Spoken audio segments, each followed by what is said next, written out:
Wednesday afternoon to you. It's 4 o'clock, time for Sports4CLE. Thanks for joining us. Plenty of Browns to talk about. Brad Spielberger from Pro Football Focus will be along a little bit later. Talking Browns, we begin by talking Browns as well. Let's welcome in Quincy Carrier from Untitled, Unfiltered Browns Coverage. Quincy, Jimmy Haslam, owners meeting yesterday, said there's no ultimatum to win now. Let's put it this way. Did the moves that Andrew Berry and the front office make did it put Kevin Stefanski on the hot seat a little bit? Because they went out and addressed a lot of the needs. Yeah, I think I don't know if the moves that they made signal that there are expectations to win now. But when you make a trade for Deshaun Watson, the expectations is that you become a perennial playoff contender. And if you fail expectations in the NFL, like, that's when you get fired. The idea of a hot seat is fascinating to me because it implies like you need to be on the hot seat before you can like be under scrutiny for getting fired. The reality is, if you don't meet expectations, if expectations are high and win totals are low, you get fired. It's like business, right? If we think we're going to get this much profit and we only get this much profit, guess who's getting fired or stepping down? It's the CEO, right? Or somebody on the board. Somebody made a mistake. Somebody has to be held accountable so there could be more trust in this thing that's going to go up. And that's the same concept here. Hey, the expectations for profit for this team are pretty high. Putting a lot in it. Got to meet them, and that's the playoffs, or got to exceed them. There's no down. And if it does go down, somebody's going to pay for it. And it usually, history tells us, it ain't the GM that does it. Yeah. We've already switched out coordinators. Well, we are only one pillar left to fall if we don't meet those expectations. Good thing for them. They should. Like, there's no reason they shouldn't meet these expectations. All right. This I found interesting and I disagree with. It's ranking all 32 NFL teams' off-season moves. This is from CBSSports.com. They go number 1, Lions, number 2, Jets. I'm assuming they think they're going to get Aaron Rodgers or their Aaron Rodgers deal is done. Number 3, the Bears. Remember, they traded out of number 1. They ranked the Browns at 21. They paid quite a bit for run stuffer Dalvin Tomlinson. They're counting on younger vets like Okoronkwo and Juan Thornhill to reach new heights and new scenery. It seems kind of low. You see, they signed Posick. They traded for Elijah Moore. They kind of addressed all of the needs that were there. So I'm not sure how you end up at 21 unless maybe it's big names. They didn't get any big names. Yeah, it's probably the big name stuff, right? Because that's what somebody who's going to be looking at the team from a national perspective is going to be looking for. The idea that we paid too much for Dalvin Tomlinson, I thought was a little bit of a hilarious thing when you look at like the money that went to other defensive tackles. I don't think that was that much for him comparatively.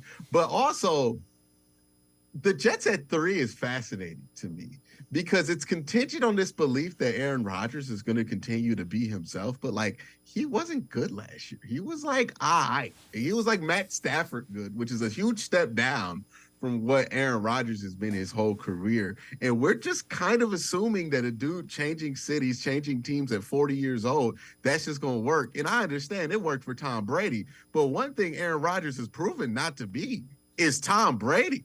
Like, he's not really even a contemporary of Tom Brady. And that's no disrespect to Aaron Rodgers. It's just the truth, though. Tom has 7 Super Bowl rings, had 6 by the time he switched teams. There was a different aura around him than when it comes to Aaron Rodgers, who he's kind of known for being a little wacky the last couple of years.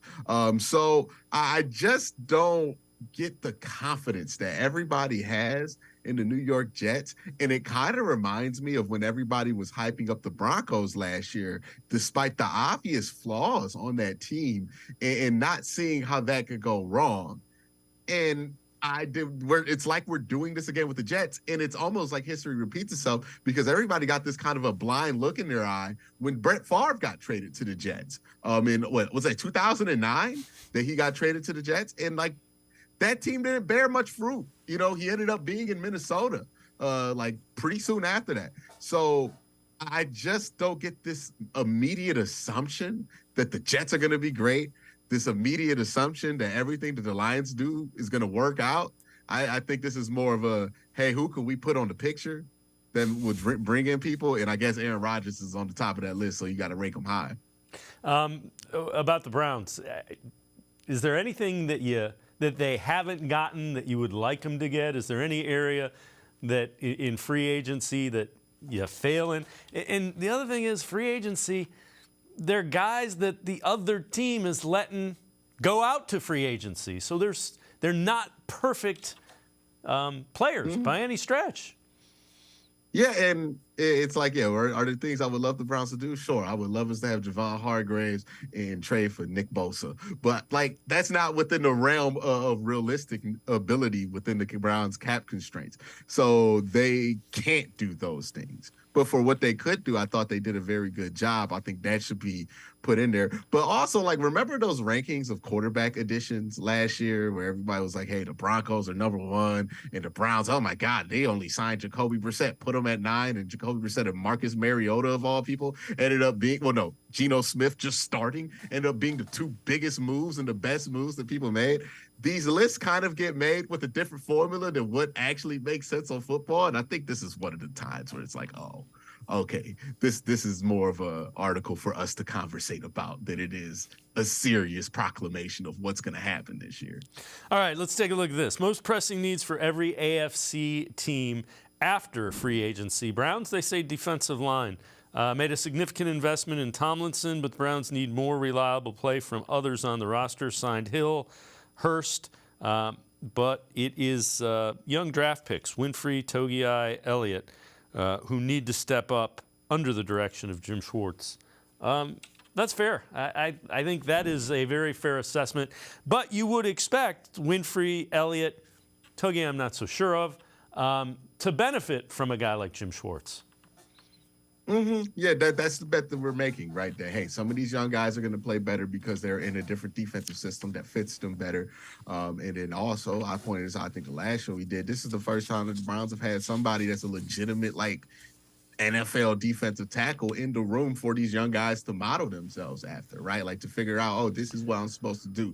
This is what it's supposed to look like in the NFL. And those things might sound elementary, but it's really true. You look at the positions that teams have been able to develop over the years versus the positions that teams don't, you usually have a presence in the locker room that, they don't have to be a star level player, but they are definitely a legitimate veteran NFL starting level player to show him the ropes. That's why Anthony Walker has been so valuable to this linebacking room because he's not a star player, but he's a dude who knows what to do. He's been around for a while and he's a starter. He's really good at that. Those dudes are really valuable for your development. And you look at the positions the Browns have been able to develop players at, corner. I mean, it's no mistake that Denzel Ward is there. That's somebody you can look at and go, okay, that's what it looks like when you're really good at this. That's what I need to build to, right? That.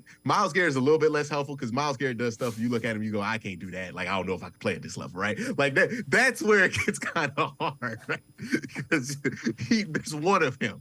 But at other spots, I think it's not a coincidence that running back's been able to be developed well with Nick Chubb there, right? Where you have that. Joe Bitonio. We haven't had a bad guard in a very long time because the interior of that offensive line can look at Joe and say, hey, this is how this is supposed to be done.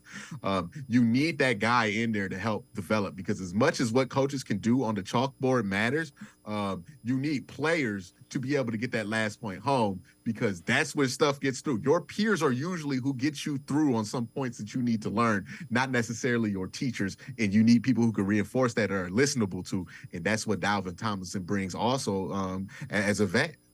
All right, let's take a look. So Calais Campbell signed with the Falcons today.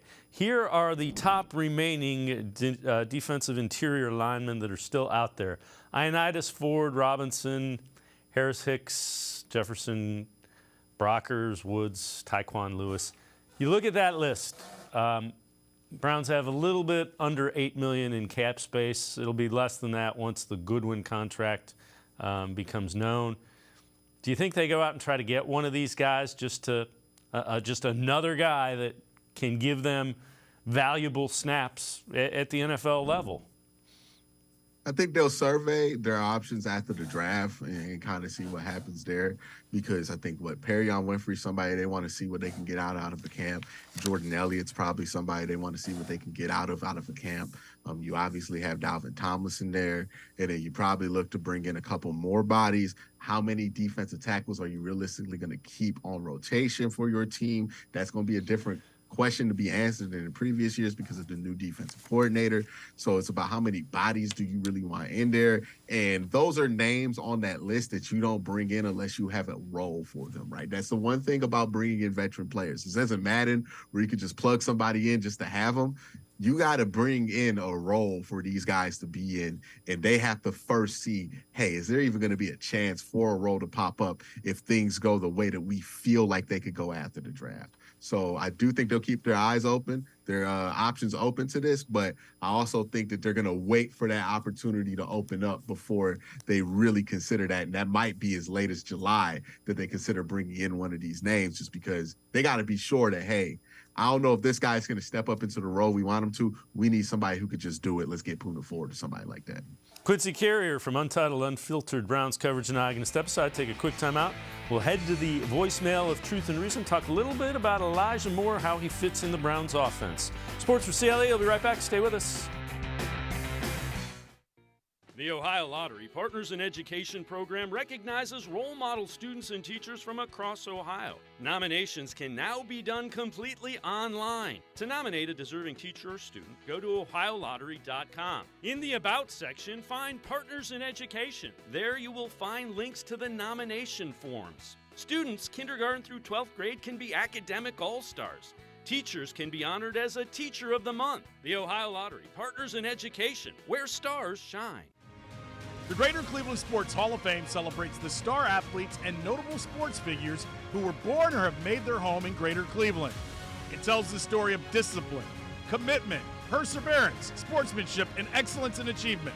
It encourages and inspires those who believe in sport and its direct impact on the well-being of our community. Go to clevelandsportshall.com or follow us on Twitter at GCLE Sports HOF for more details.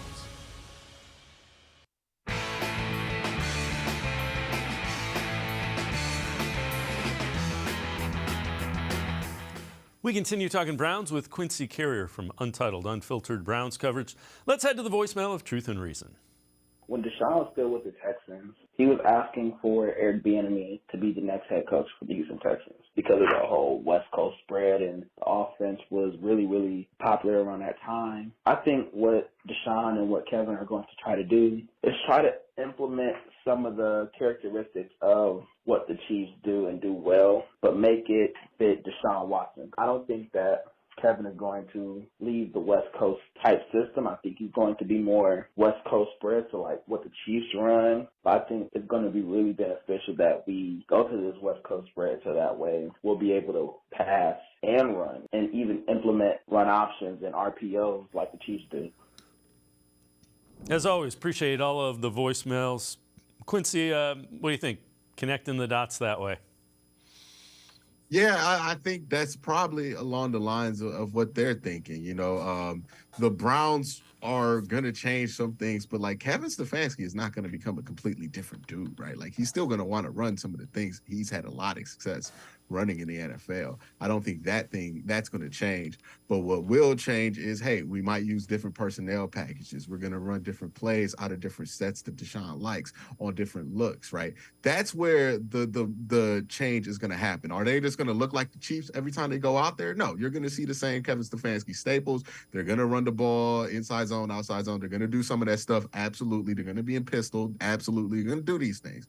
But the real adjustment is, hey, how much do we want to rely on timing for this route, or how much do we want to rely on these route concepts that are more on getting it there quick before somebody in that coverage can get to that spot versus waiting to see and putting different DBs and safeties in stress to be able to wait and see what decision you can make, right? What choice option routes that you can go. Maybe we add more choice option routes because there's better chemistry along the wide receiver route, right? Like that's the stuff that's going to change. And that's the stuff that needs to change, right? Because when I saw Deshaun Watson last year, one of the things I felt like caused him a little bit of trouble was, you know, he was being asked to do something that he doesn't normally do, which is we need you to really focus on being on time instead of focusing on making the best play possible, the biggest play possible, because that's how this offense is kind of built around and what we built around, simply because we just haven't had a quarterback the caliber of Deshaun. So I think there will be a little bit of Kevin in there. There's going to be a lot of Deshaun in there. I think the biggest way to state the change is like nobody is losing their job or anything, but there definitely is a new sheriff in town when it comes to the offense, because everything that they do offensively is going to be with the approval of Deshaun Watson, because he's the most important part of it. All right, this is also kind of interesting. So last year, Elijah Moore, the guy the Browns just traded for, averaged 3.1 yards of separation and was given an average cushion of 6.1 yards by defenders, both metrics higher than any of the wide receivers on the Browns last season. And that kind of gets at the heart of when I say easy yards, those are easy yards. If they're playing 6 yards off of Elijah Moore, he's getting 4 yards, even if you have an all-pro coming up to tackle him. And you know what that tells you, right? If guys are averaging that much of a cushion on him, is that they know he's cold, right? Like that's what that means.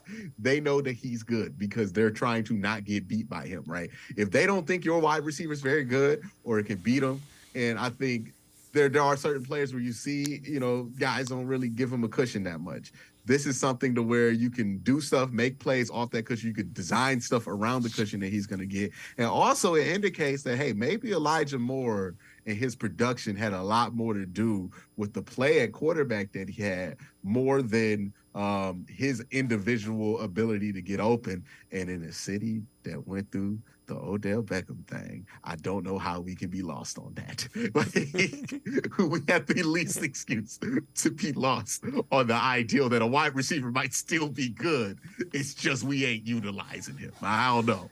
6 yards of cushion, if you see that as Deshaun Watson, he's getting the ball every time. That's the other thing. There will be plays where that's what was kind of missing from his game last year. You can run stuff underneath that, right? Where it's like, if he's going to get 6 yards of cushion, then he can run something deep. So put him on a 9, and then we can run it out underneath it on 3rd and short to get something open. Like that is the true definition of like, hey, how other wide receivers can help other guys get open. You could put Amari Cooper in the slot, and now all of a sudden that guy has to make a decision. Do I want to give Elijah Moore this cushion? Do I want to play up so that I can take Amari if he comes across in my zone? Like there's a lot more to consider when you have a guy who can scare you off the line of scrimmage and with his route running ability and athleticism. And that's what Elijah Moore brings to this offense. And I think the production will follow that if he has chemistry with Deshaun Watson. All right. This is another thing to take a look at. This is from Tyler Johnson. Elijah Moore's offensive alignment. So 2022 played more snaps outside than in the slot, but pretty even.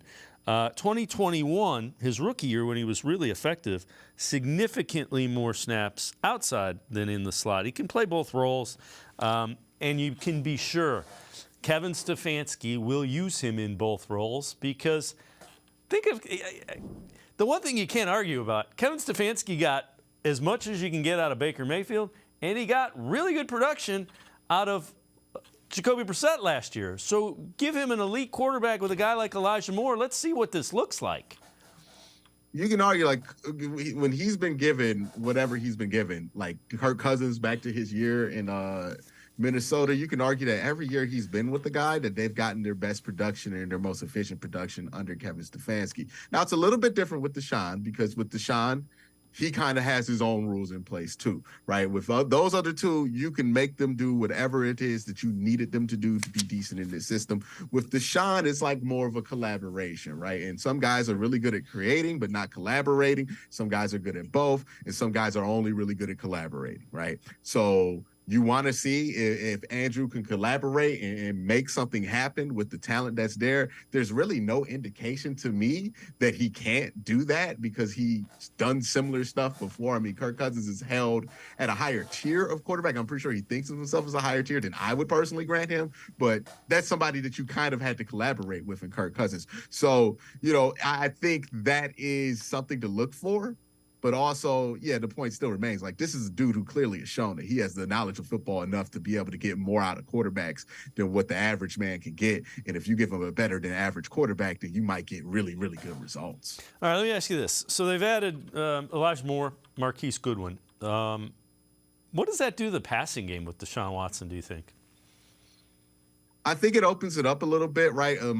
Marquise Goodwin can be more of a, just straight up speed guy if you want to use Elijah Moore a little bit differently. You get more explosive plays. With a guy like DPJ, he was really good, especially with Jacoby Brissett, because DPJ will be at a spot, right? Like, he will be at a spot and he can make a tight catch, but he's not going to get open or get a ton of separation, right? With Elijah Moore and Marquise Goodwin especially, these are guys who could break the game a little bit if we get off schedule, right? If we have to improvise, if it comes down to breaking a rule or two here, then you can break the game open with that. I think these guys would be more helpful with some of the improv stuff that Deshaun wants to do when the pocket breaks down. I think these dudes would be more helpful with just opening things up in the passing game. And I also think these guys would be helpful. I mean, like, if Elijah Moore gets a 6-yard cushion just regardless, that's going to help you in the run game. You know what I mean? That's 6 automatic yards downfield that Elijah Moore can be, and he's been a physical run blocker his whole career. So those are other things that can help you out as well. Quincy Carrier from Untitled, Unfiltered Browns Coverage, and I are going to step aside, take a quick timeout. Other side of the break, we'll turn our attention to the draft. We'll take a look at the draft allocation by position in Andrew Berry's regime as GM of the Browns. Sports4CLE, be right back. Stay with us. Come back to go forward. Back to learning new things. Back to pursuing your dreams. Tri-C has flexible learning options to fit your life. And every year, more than 1,000 local companies provide Tri-C students with real-world learning. The right education can boost your lifetime earning power by hundreds of thousands of dollars. Start now with a college education you can afford. Tri-C, where futures begin. The Great Lakes Collectors Convention, presented by Greeny Sports Cards, takes over the Fieldhouse in Independence, Ohio, where the passions of sports fans, collectors, and sports talk enthusiasts collide. 50,000 square feet of ball card bliss. Hundreds of display tables.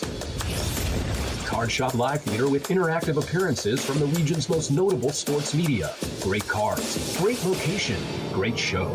Tickets on sale now at greenysportscards.com. The Ohio Lottery Partners in Education program recognizes role model students and teachers from across Ohio. Nominations can now be done completely online. To nominate a deserving teacher or student, go to ohiolottery.com. In the About section, find Partners in Education. There you will find links to the nomination forms. Students kindergarten through 12th grade can be academic all-stars. Teachers can be honored as a Teacher of the Month. The Ohio Lottery Partners in Education, where stars shine.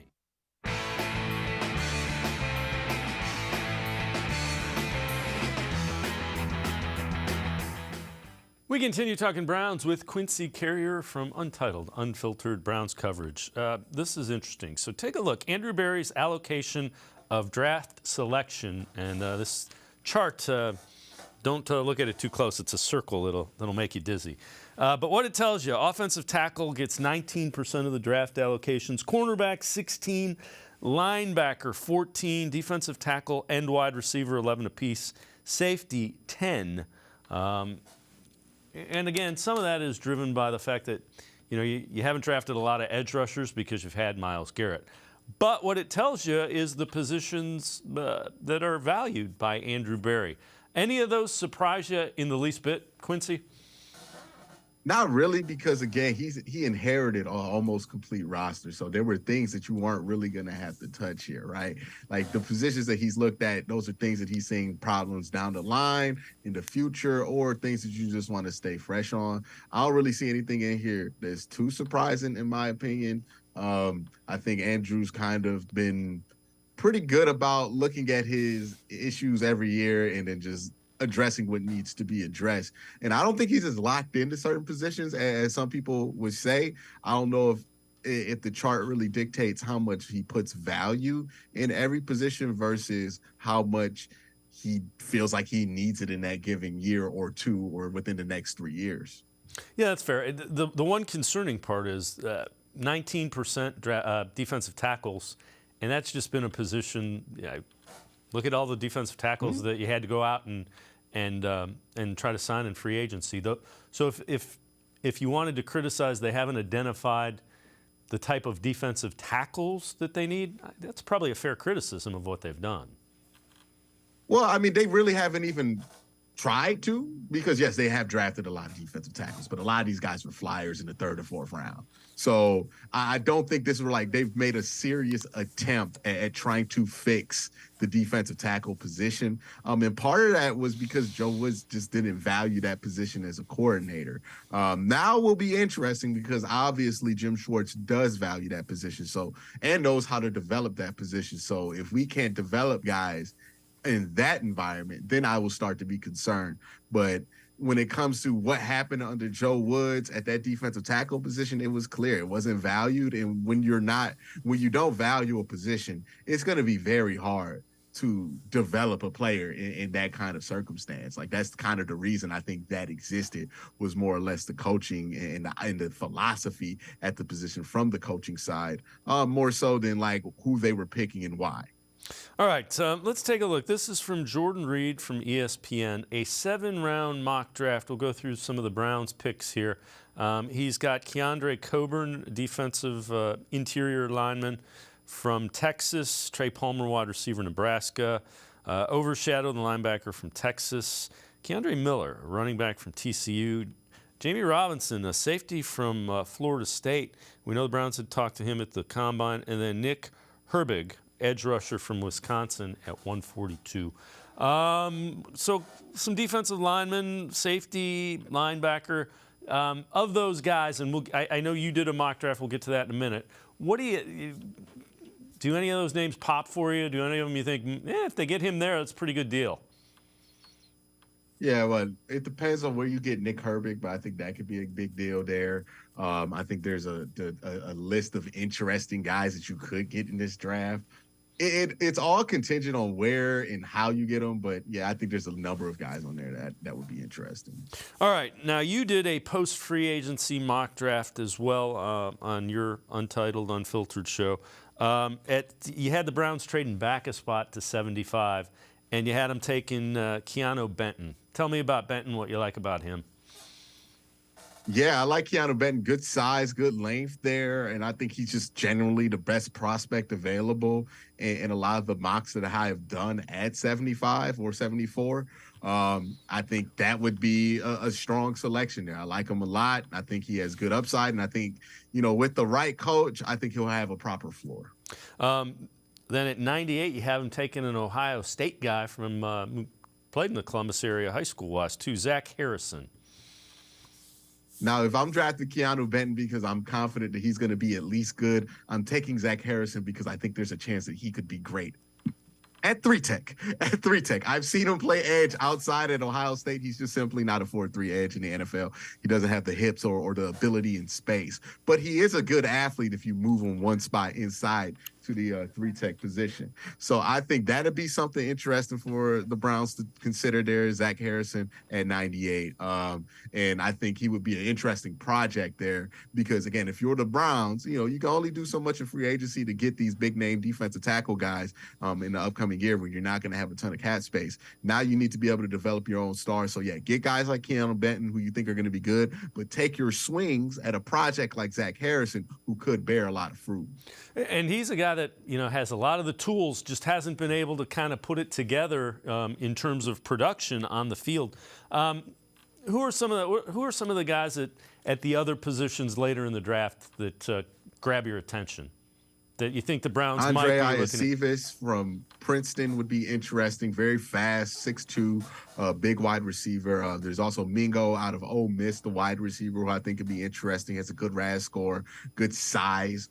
So that should be interesting to see if they go there. I'm not a big fan of Nathaniel Tank Dell coming out of Houston. He's older. He's not as athletic as I expected him to be coming off testing. So I would move off of him a little bit. And then if we're looking at tight end, I think what is the kid Schumacher out of Michigan, I think would be a decent guy to swing at with like a 5th-round pick if you wanted a 3rd tight end and a future 2nd tight end. There's a lot of interesting guys in this draft. I mean, I've talked about Marvin Mims. I've talked about Owusu-Koramoah, who's a really good center prospect. But now I don't know if the need's going to match up with the position in the draft for him anymore. All right. I know you've addressed this one too. Do you think Jeremiah Owusu-Koramoah takes that step in year 3 after kind of a disappointing year last year? Well, it was interesting because, I think a lot of the times we focus on so much that happens on the field that we kind of forget that these guys go through stuff outside of football, and we don't look at football like we look at every other job, which is as a job. But that's kind of what it is, right? You're going to work as a football player. You get paid, you go to work, and as much as I love my job and you love your job, right? There's times we walk in and it feel like job, right? It just feels like a job. No matter how much you love your job is your job. So with JOK, the situation that happened with him with his brother, unfortunate, was something that I couldn't imagine would not have an effect on his ability to do his job. You know what I mean? So I think that was something that impacted him. There was obviously a lot of chaos at the position. The defensive tackle play was very poor. And then you got into this point at the season where everybody was just doing whatever they felt like needed to be done to fix the defense. So everybody on the defense was going Lone Ranger. And JOK is one of those guys who is allowed to go Lone Ranger, but it's hard to go Lone Ranger when everybody else is doing it, right? If you look at Ray Lewis and Ed Reed and those great defenses, Troy Polamalu, that great defense that they had in Pittsburgh, you'll notice that those are the only guys that were allowed to go Lone Ranger in that defense, because if Troy is doing something, he's doing it with the assumption that everybody else is doing this on the field, including my own players. The same thing with Ed Reed, the same thing with Ray Lewis. When you get to the points where everybody freelancing, then nobody can freelance well, because then it's just chaos at that point, right? You're not taking a guess. So his play style was hampered by the just breakdown within everybody to just stay disciplined and do what they're asked to do on the defense. And I think that more than anything, including his off the field situation, had an impact on his play. And now that he's going to have Jim Schwartz there's going to be more of a structure, more trust in that structure. And then his ability to make plays will be enhanced off of that, because now he can trust that, hey, if I do this, my teammates will be where they're supposed to be. So I'm not going to give up the big play, or that's actually going to be open like I anticipated to be open. Quincy Carrier from Untitled, Unfiltered Browns coverage, and I going to step aside, take one more time out. Other side of the break, a little bit of talk about Deshaun Watson's contract and Lamar Jackson. Sports4CLE will be right back. Stay with us. The Ohio Lottery Partners in Education program recognizes role model students and teachers from across Ohio. Nominations can now be done completely online. To nominate a deserving teacher or student, go to ohiolottery.com. In the About section, find Partners in Education. There you will find links to the nomination forms. Students kindergarten through 12th grade can be academic all-stars. Teachers can be honored as a Teacher of the Month. The Ohio Lottery Partners in Education, where stars shine.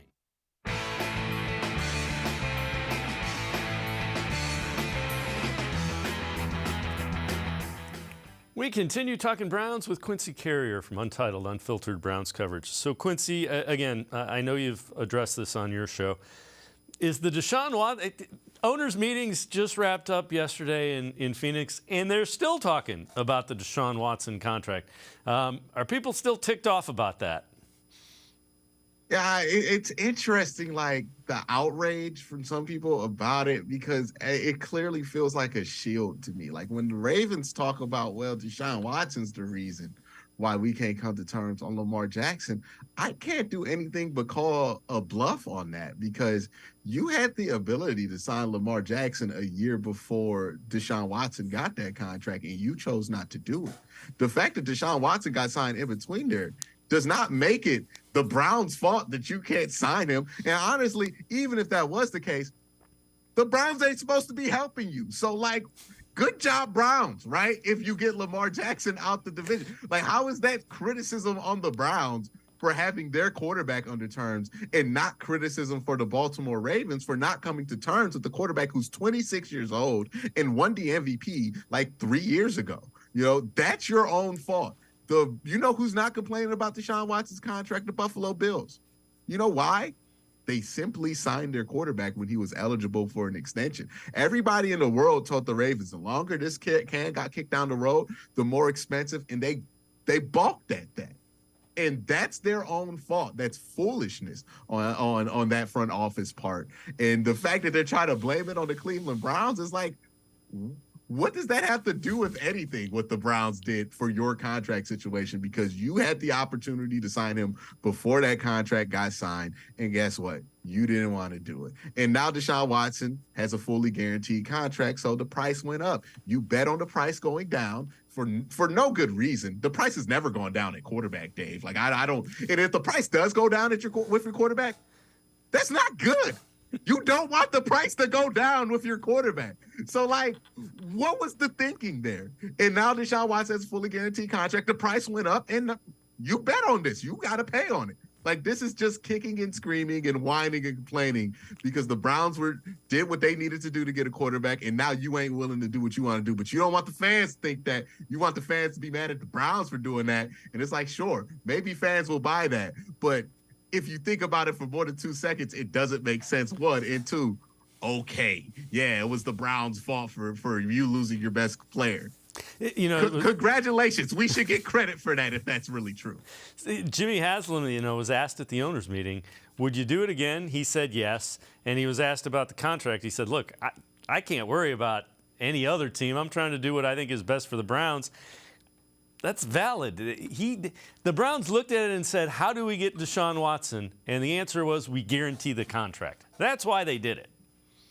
They were competing against forces that they could not they were competing. And I think this gets lost so much in the context of the Deshaun Watson. The two teams that were in the finals for him were Atlanta, where he's from, where he was born and raised, grew up a Falcons fan, and the Carolina Panthers, where's Clemson? In Carolina, right? Where he's a Clemson legend, like brought them to prominence. So those are the two areas he was looking at, right? Somewhere where he's familiar with and somewhere where he's had great success at. And that's where he was looking at. Cleveland can't move the team to Carolina just to get Deshaun Watson. Cleveland cannot move the team to Atlanta just to get Deshaun Watson. So what did they have to do? Offer him the money, make it so that if he wants to visit Carolina or Atlanta, you could do so on our money. You know what I mean? So that's what they had to do to be able to get Deshaun Watson. Now you got to do what you got to do to get Lamar Jackson. That sounds like business to me. And it sounds like you made a bad business move. Don't blame me for the prices going up. You the one who waited. So, you know what I mean? So along those lines, this is also really interesting. This is from the owners' meeting, and really it sounds like the only team that's interested in Lamar Jackson is the Colts. Falcons owner Arthur Blank told a group of reporters, and you mentioned the Falcons were a finalist for Deshaun. Lamar Jackson's situation is very different than Deshaun Watson a year ago. Did mention there's some concern with Lamar's style, how long it could hold up. He brought up games missed over the last 2 years. Each game counts in this business, according to Blanks. Quite honestly, he was going to trade for a guy who was going to get immediately suspended. Like, what is he talking about? Deshaun missed 11 games last year.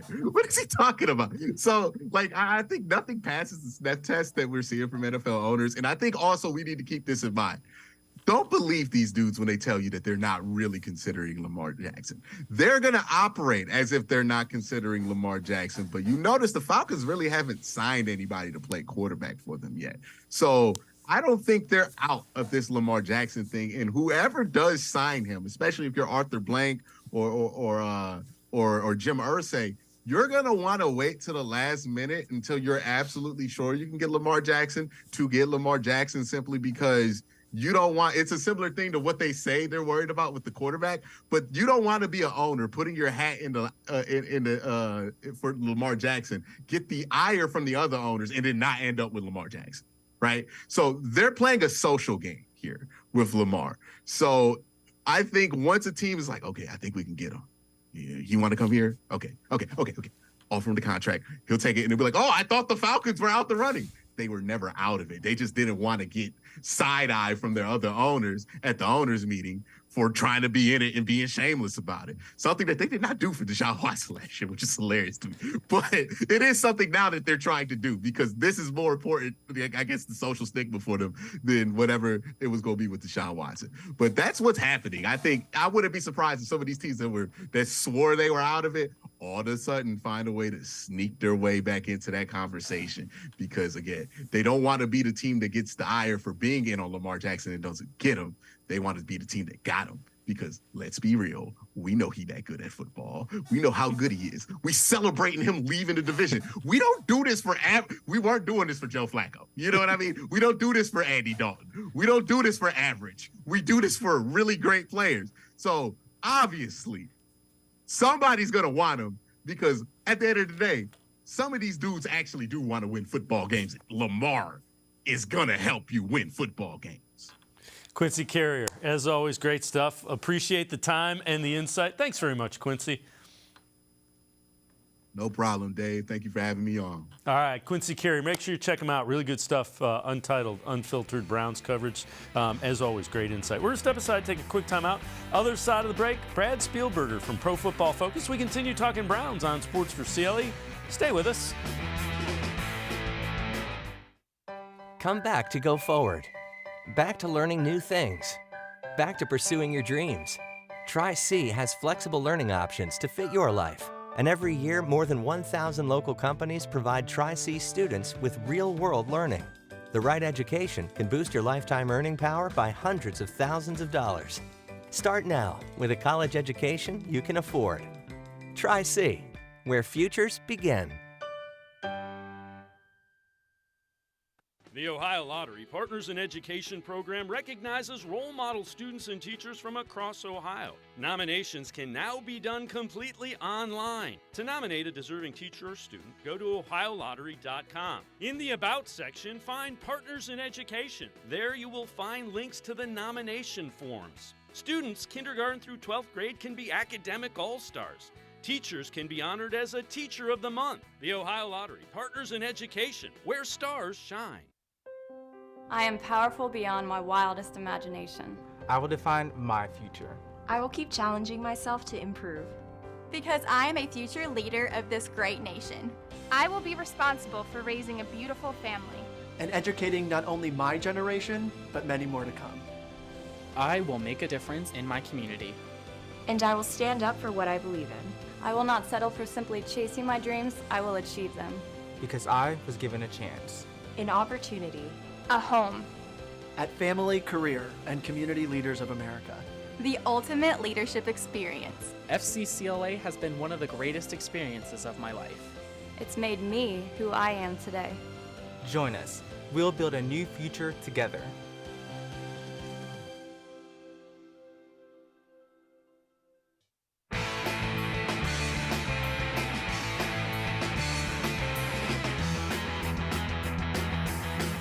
We continue talking Browns here on Sports for CLE. NFL free agency winding down, draft about a month away. Let's take a look at an interesting graph here. This is each team's draft value, their total draft value in the 2023 draft. And you see the Browns have the 8th lowest, but you're in line with the Bengals, the 49ers, the Bills, some teams that are in the mix in the playoffs. What it tells you is that the Browns have traded away a lot of the assets. Let's welcome in Brad Spielberger from Pro Football Focus. Brad, you look at that. How important is it, given that note, that Andrew Berry hits on some of the later round picks like he did with DPJ, like he did in the 3rd round with Martin Emerson? Yeah, you do have to hit on some of those later round flyers, but I think one component that is captured there that was very smart of the Browns is when you trade for Elijah Moore, is doing a pick swap. You know, you could have potentially just given your 3rd round pick to go get him. Instead, you give up a second, but you get a third back. And our chart, the Fitzgerald-Spielberger chart that was shown there, it captures, it values later picks more than some of the traditional charts that you see, the Jimmy Johnson chart and some of the classics. So I think it's a sharp way to, look, you obviously knew you did not have a lot of draft capital coming into this draft, but you add talent and still get a top 75 pick in return. Yeah, and look at it this way. Basically, it's Elijah Moore as your second-round pick, and Deshaun Watson is your first-round pick. And Deshaun Watson's going to be your first-round pick for 3 years. But if he plays at the level you expect him to, that's not a bad deal.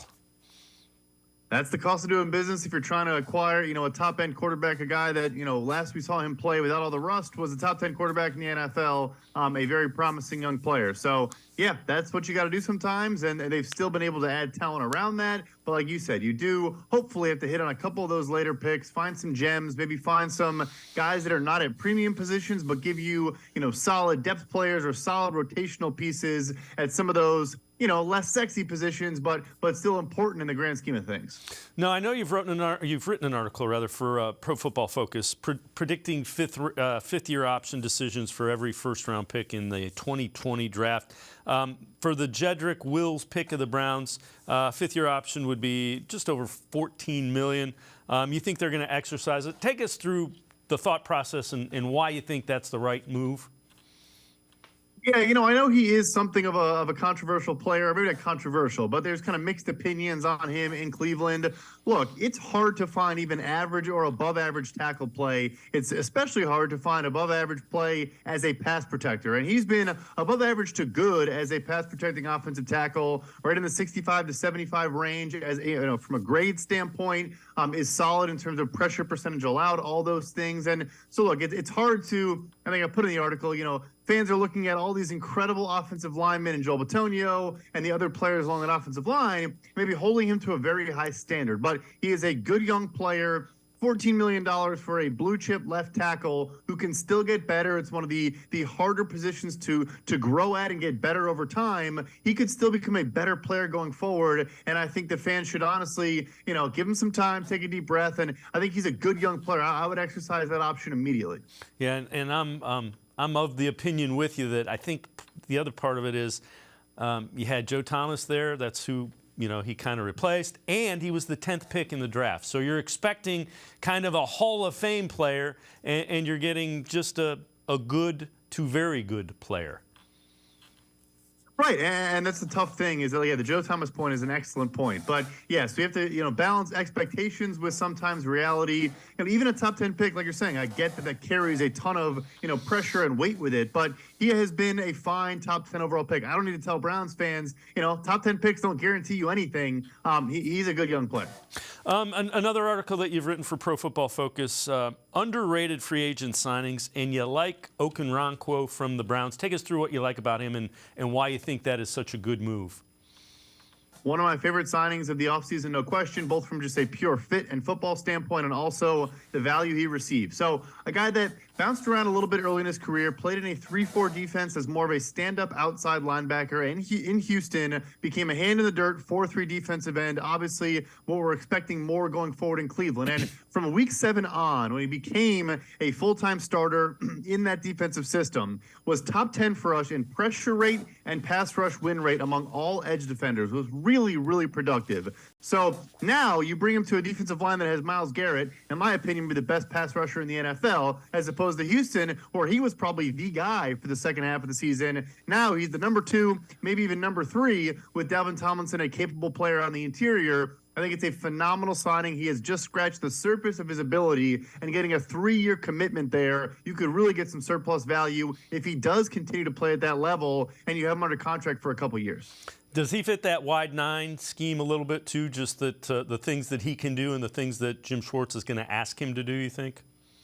100%. I think he is that wide 9 rusher for you. That is his game. And then Schwartz obviously will move people all over the place, but I think that is the best use case of him. He's a fine run defender. He's not special. I think Clowney obviously was a great run defender, which you don't really talk about pass rushers. We talk about their run defense prowess, but I think you do add a more just pure pin your ears back, get after the quarterback wide 9 with Okoronkwo.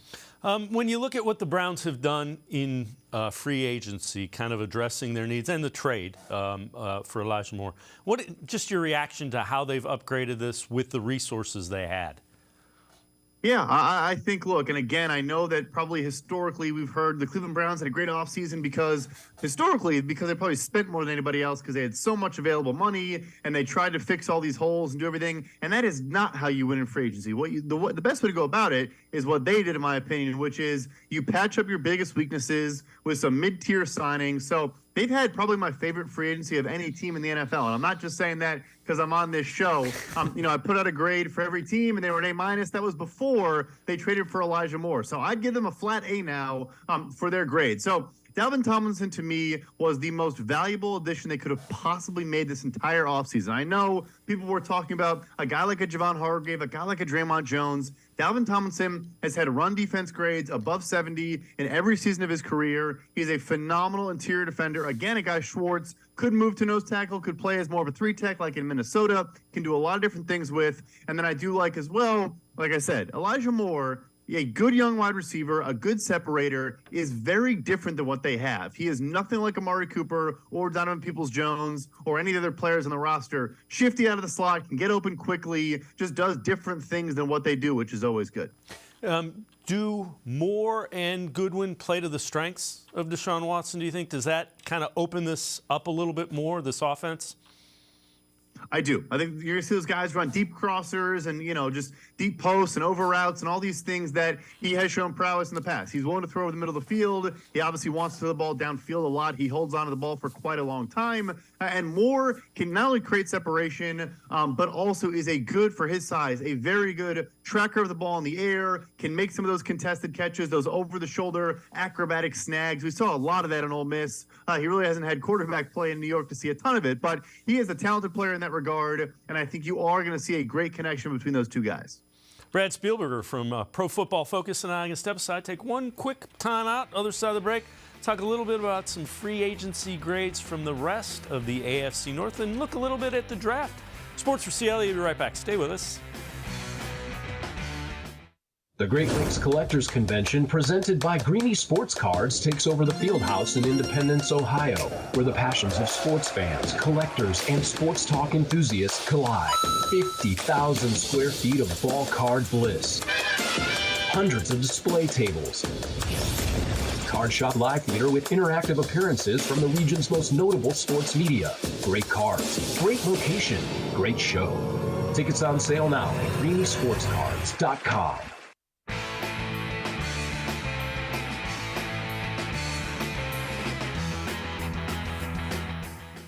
We continue talking Browns and free agency with Brad Spielberger from Pro Football Focus. So this is the grades for the AFC North from Brad. Now, we did mention this was before the Elijah Moore trade, so the Browns actually have an A, Bengals an A-, Steelers B+, Ravens a C-. So, Brad, the Browns get better, but the Bengals did some really good things as well. So the team that has been really good in that division has gotten even better. Yeah, there is a lot of weight here from just one move, but Orlando Brown Jr., again, a guy that there's a lot of conversation back and forth. He is better than a 3-year, $50 million, which is basically his contract, or 4 years, $64 million. He's a lot better than that. I mean, we saw Laramie Tunsil sign a 3-year, $75 million extension at left tackle a couple weeks later with the Houston Texans. Is he better than Orlando Brown? Yes. Is he $10 million a year better? I'm not so sure. So that is a big part of it, but I also like adding Irv Smith Jr., a kind of low flyer tight end. You get Nick Scott in there to replace the safeties you lost. I thought Cincinnati did pretty well this offseason. All right, let's take a look at some remaining free agents that might be options for the Browns. This is from Irie Harris, cleveland.com. He lists safety Rodney McLeod, defensive tackle Matt Ioannidis, and edge rusher Shaq Lawson. Browns are, the Goodwin contract we haven't seen the numbers on that. They're under $8 million left under the cap. They could renegotiate a couple other contracts if they want to. I don't know they'll do that. Do any of those guys make sense from your standpoint? Absolutely. The most is Matt Ioannidis, the interior pass rusher, more of a true three technique, a smaller guy next to Dalvin Tomlinson. They'd be a perfect yin and yang. He's had some injuries in the past, which has kind of limited his market, but every time he plays, all he does is show up and generate a lot of pressure. Over 10% as an interior pass rusher from a pressure percentage standpoint is very good on the interior, and he's had that the last 4 years. So a very good player, I think is a perfect fit opposite Dalvin Tomlinson. Let's shift our attention a little bit to the draft. Now, we know a couple of guys that the Browns have visited with in the past couple of hours and days. This has come out. So we know they visited with Tank Dell. That's an undersized, really speed guy. Has visited in person with the Browns.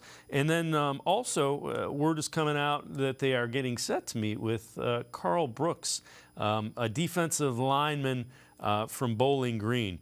Dell and Brooks, do those guys fit? Do you think those are going to be later round guys, obviously? Do those fit with what the Browns might be looking for in the draft, do you think? So I can tell you on Dell, I actually have a buddy who works at University of Houston. I've always bugged him every year. Are there any players coming out that you're super high on? And he usually says nothing. He raved about Tank Dell, so he's probably the hardest working kid he's ever worked with. So I found that notable. He is undersized. It's going to be a tough adjustment to a degree, but fast, a sharp route runner, getting better, I think, as college went on at really crisp routes and clean breaks and all those things. It's adding more speed and, to that position. It's never a bad thing. But at this point, obviously, you have addressed that to a degree. Carl Brooks is again, very fascinating athlete. He's a guy that I think could be an inside-outside rusher. He's about 280 pounds, so could be a three technique. Technically played more as a five tech over the tackle in college, but a small school guy that has a lot of buzz right now. A lot of people talking about his athletic ability and kind of his projection going forward. I think both could make sense right at that 74th pick, the pick they just acquired. The other thing about a guy like Brooks is, Jim Schwartz has a type that he likes, and that would seem, what you're describing to me from Carl Brooks seems to be the type of lineman that Jim Schwartz can get and say, I can do this and this with him.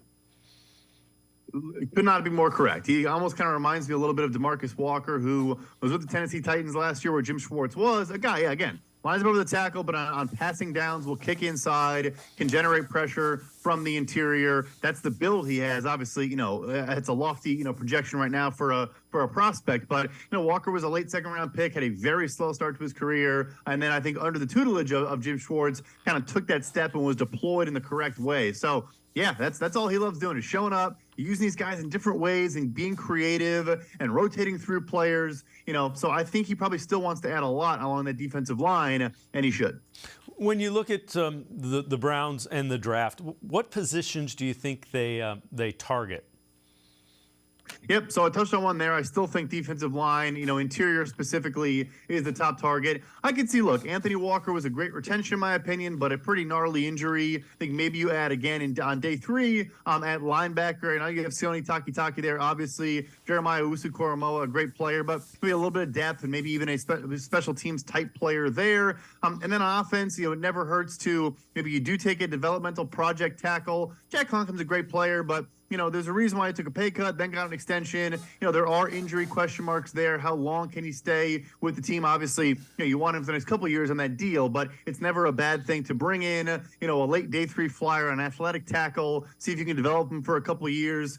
Kind of like Andrew Berry witnessed in Philadelphia with Jordan Mailata, who's now a phenomenal left tackle. It was a 244th overall pick, I think, in the 7th round a couple of years ago. So I think I would look to add at those positions. Would you be surprised if the Browns went and drafted a running back? And we've seen some, I'll throw the name out there, we've seen some mock drafts in the 3rd round where they take Tajay Spears from Tulane. That's a guy that I saw one game of his against USC, and I'm like, this guy can play. I wouldn't be shocked. Look, I'm wearing a Tulane University Law School polo right now, so I got some love for Tulane. I know all about Tajay Spears. I think he is 3rd round is a little bit early because the injuries he's had in the past, but he is a lightning in a bottle, a really good player. Once he gets to the 2nd level, can break off big gainers. Not a great receiver, so kind of fits their mold. Just a good outside zone runner. that is a, one cut, get upfield type of player. I wouldn't mind that at all, but like I said, I think he's more kind of round 4, round 5 range. Look, you lose Kareem Hunt. I think Jerome Ford is a good player. I know he barely played last year. You also lose Dearness Johnson. You need more talent there, so I wouldn't be surprised by it at all. I love Spears. I'm biased, but I would wait for them. I think I'd wait till 4th or 5th round. I think 3rd round you try to get something at a little bit more premium of a position. Here's another question for you. You mentioned right now it looks like you just have Nick Chubb and Jerome Ford. Jerome Ford, by all accounts, when you got to see him, was great. Didn't have a lot of carries last year. Do you look at a veteran in free agency that you can get reasonably priced that maybe catches the ball really well? Yeah, I think it's a fair question. I mean, this is obviously a bit of a long shot, but I mean, Ezekiel Elliott's a great pass protector and a great pass catcher. I'm not sure he wants to, go into a committee with a really, really good player like a Nick Chubb. But yes, I think that is a reasonable, market to explore. I'll be honest, I can't off the top of my head think of some, remaining pass catching backs, but they're always out there. And I think you really do want to have that element of being able to look forward. I think is a good 3-down player. In theory, he can do a lot of those things, but both of those guys, him and Chubb, they're there for early down rushing attempts. It's never a bad idea to bring in a guy that can pass protect, can catch the ball out of the backfield. Watson doesn't love doing it. He targets running backs very, very low, but maybe that's because he hasn't had a guy like that to, help him not keep the ball too long, not take sacks, which is also a bit of a problem. It could be a really big benefit to him, no question. Brad Spielberger, Pro Football Focus. Thanks so much for the time and the insight. Great stuff, as always, Brad. Thanks so much. Yeah, thank you. All right, Brad Spielberger. Make sure you check him out. You heard it. Really good insight on the Browns and the NFL for Pro Football Focus. That's going to do it for this edition of Sports for CLE. We will see you back here tomorrow at 4 o'clock. Have a great night, everybody. See you tomorrow at 4 on Sports for CLE.